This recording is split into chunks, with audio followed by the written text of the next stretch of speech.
Aš čia gal atrodo, kad aš labai ramiai sėdžiu ir žaidžiu. Čia mano dabar širdis verda. Aš visada galvodavau, kad Diddy Kongas yra jo vaikas. Pasirodo, ne. Šiandien anksti miegot neįsiu.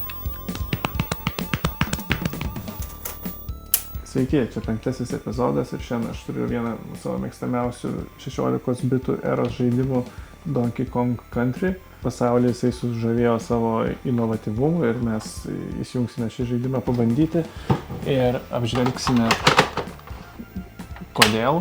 Esu jau komentaruose minėjęs, kad Super Nintendo pats bandžiau dar 96 metais pas vieną draugą. Ta konsolė šiaip buvo labai retas atvejis. Aš esu tame tarpe tarp 96-98 metų matęs pas 2 žmonės.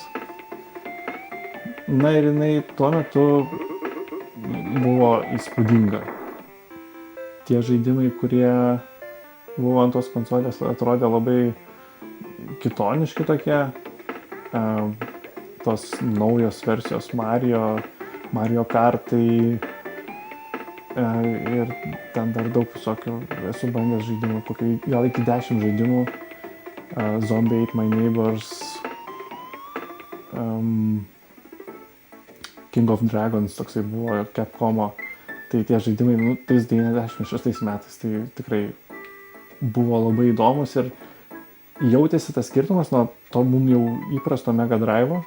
Tikrai jautėsi. Ir Donkey Kong Country buvo tas žaidimas, kuris padarė patį didžiausią įspūdį. Tada, aišku, mes dar vaikai gal nelabai supratom dėl ko, tiesiog būdavo arba žaidimas kietai atrodo, arba ne. Tai čia buvo vienas iš tų žaidimų, kuris jau labai kietai atrodė. Ir mes toj pamatysim kodėl, nes tai jeigu jūs pažįstat 16 bitų erą, bent jau iš Mega Drive'o, tai tikrai matosi ženklus skirtumas, kai dabar žiūri tą žaidimą ir galvoji, grafika yra įspūdinga. Grafikas, spalvos, matyt, tai padarė tą tokį milžinišką įspūdį tada, nors tada buvo sunku suprasti, kodėl ten, nes tos grafikos nelabai ten vaikas lygindavau, kuri ten geresnė, kuri prastesnė, tiesiog arba įspūdingai atrodo žaidimas, arba ne. Tai šiaip reikia pastebėti, kad kokios realistiškos tos beždžionės yra. Tai aš skaičiau, kad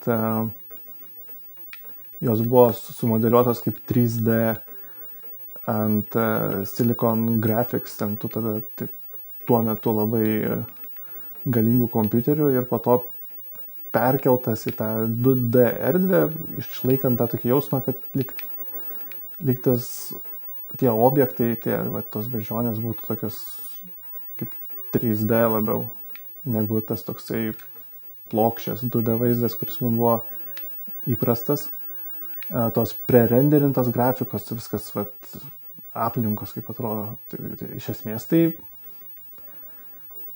kaip Resident Evil ant pirmo PlayStation tikriausiai tą pačią metodiką naudojo. Ir šitas žaidimas iš esmės atrodo kaip 32 bitų žaidimas. Tai, ką jie išlupo iš Super Nintendo, dar, nežinau, tikriausiai paskutiniais metais, tai yra, man atrodo, nežmoniškai įspūdinga ir nurungė ir tą Sega 32, 32X, nežinau, kaip reiktų tarti. Ir dabar aš įsijungiu, šiaip jau seniai žaidžiau šitą žaidimą. Jo valdymas yra tobulas valdymas. Tiesiog, ką spaudi, gauni tą pačią sekundės dalį atsiliepimą. Kas iš tikrųjų labai įdomu, kad ir tas žaidimas sugeba išlaikyti tokią vizualinę kokybę ir dar taip sklandžiai veikti. Na ir šitas žaidimas jisai pakėlė tą Nintendo kartelę, kai buvo, daug kas sako, pralaimėta kova prieš Sega Genesis ar Sega Mega Drive'ą. Po to Super Nintendo, man atrodo, pasivijo pardavimais. Tai čia viena iš tų priežasčių. Manau, tas faktas, kad po to, kai išėjo tos vėlesnės dalis Donkey Kong Country Returns, aš kalbu apie tas jau modernes dalis, kur buvo ant Wii 3DS ir dabar ant Switch'o. Tai jie iš esmės bando tiesiog atkartoti šitą žaidimo mechaniką. Jisai toksai geras žaidimas, kad jie bando padaryti tą patį, tik tais, kad atrodytų gražiai moderniai grafika, bet visas gameplay'us bandomas atkartoti, koksai jisai buvo prieš 30 metų. Ir dabar aš aišku, čia biškį bijau labai pergirti, nes buvau sukritikuotas dėl Super Mario išgirimo, bet labai džiaugiuosi, kad komentuojat, nes labai smagu padiskutuoti tą temą, kaip kas prisimena. Tai komentuokit. Su žmona nelabai pakalbėsi apie šitos dalykus. Bet šitoje vietoje aš jau gal nebijau tų pompastiškų frazių naudot, nes jau čia piestų galėčiau atsistoti ir pasiginčyti dėl šito žaidimo gerumo. Iš tikrųjų reikėjo tas auksinės raidės surinkti. Šiaip aš jau kaip žaidžiu platformerį, tai visada komplytinu 100%. Bent jau stengiuosi užkomplytinti 100%, dažniausiai tai padarau. Šitą žaidimą taip pat labai malonu komplytinti. Daug skirtingų lygių, daug skirtingų bossų, nuostabios aplinkos, puikia muzika. Visiškai pasitenkinimas. Man ta viena tokių geresnių konsolių, sakykime, mes sakiau, kad PlayStation 2 yra geriausia visų laikų konsolė, tai Super Nintendo irgi eina į topus, kur, sakyčiau, turėtų galinėti su geriausiam visų laikų konsoliam, tiek dėl savo bibliotekos, tiek dėl savo, kaip jinai veikia ir kaip jos žaidimai atrodo. Man bent jau asmeniškai jie labai tinka. Nežinau, gal čia tos konsolės pamatymas, tai ten 96-97 metais jisai gal labai mane tai įtakojo, nes tokia buvo tyli svajonė. Aišku, man atrodo, jau tada ir Saturnas, kad net buvo išėjęs. Ir gal net jau buvo matytas tas Saturnas.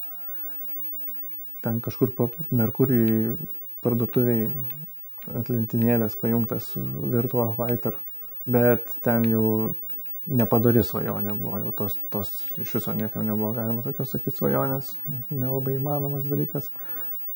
Na, o Super Nintendo, tai buvo tiesiog džiugu, kad buvo apskritai galima kažkur pas kažką pažaisti.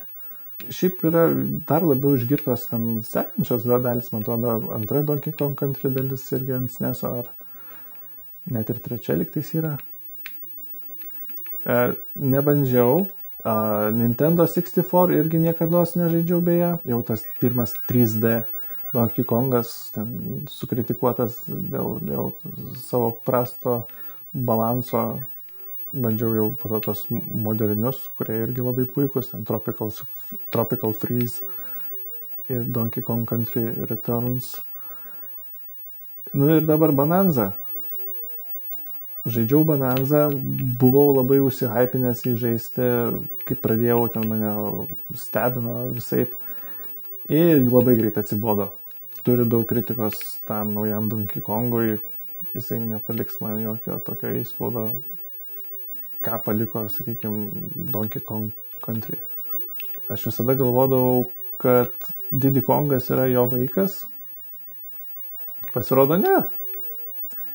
Žinokit, Diddy Kongas yra Donkey Kongo draugelis. Pagal visą plotą. Na, praradau tą karžą. Pasigavau. Šiaip šitas irgi pridavė labai daug linksmumo žaidimui, kad tu gali joti ten ant raganosio, plaukti ant karžuvės, su stručiu, man atrodo, kažką daryti. Tikiuosi dar daryti tą lygį, kur važiuoji su vežimėliu, tai ten iš viso super fun. Aš čia gal atrodo, kad aš labai ramiai sėdžiu ir žaidžiu, toks be emocijų, bet šiaip čia mano dabar širdis verda, kai kameros išsijungs. Aš čia vis dar sėdėsiu ir žaisiu. Šiandien anksti miegot neisiu. Šiaip tas visas subalansavimas, speedrunning, manau, čia yra labai smagu, kai tu perėjai jau tą žaidimą, tai kad yra labai smagu vėl žaisti, kai tu nori viską greitai pravaryti. Tai, manau, va, čia šitos va, visos vietos labai tai iliustruoja, kaip viskas greitai ir dinamiškai gali vykti. Tu gali tai daryti viską lėčiau, gali daryti greitai. Tam tikrose platformeriuose būna momentų, kai tu tiesiog jau tingisi eiti tos pačius lygius, nes ten žinai, kad užtruks, ten reikės kantriai laukti, jeigu kantriai neišlauksi, tai tikriausiai mirsi ir vėl bandysi tą lygį, tada susinervinsi, išjungsi tą žaidimą. O čia tas greitas perbėgimas yra toksai pats fun, tai vėl, man atrodo, tas peržaidžiamumas šito žaidimo yra tuom įdomus. Yra sunkiai paslėptų objektų, irgi verčia sugrįžti. Jų nėra per daug, bet jų yra pakankamai. Bosas. Žiauriai gerai atrodo tas bebras. Man šitas visas art directionas yra fantastinis. Tie objektai sukurti.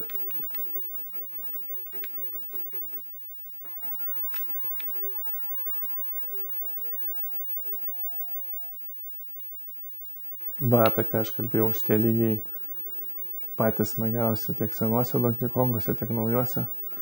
O šiaip sunku man dabar įvertinti jos sunkumą, nes ką aš dabar bandau po tiek metų žaisti, jisai labai lengvai man žaidžiasi.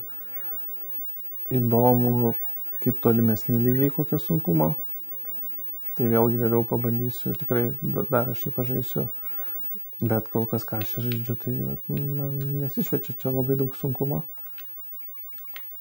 Bet vėlgi tai netima smagumo. Tai man pirma yra smagumas žaidimas, po to ten sunkumas. Tai va, toks tas Donkey Kongas. Būtų įdomu sužinoti, ar jums patiems, gal kam nors yra tekę bandyti šios konsolės gyvavimo laikotarpyje šitos žaidimus. Ir man labai įdomu vėlgi išgirsti jūsų atsiliepimus, jūsų prisiminimus. Mano tai tokie ir įspūdžiai ir prisiminimai. Vėl aš čia taip jau papreizinau, kaip reikiant tą žaidimą. Išgyriau. Na, aš kaip sakiau, anksti miegot neisiu. Na, po to parašysiu, kaip man sekėsi.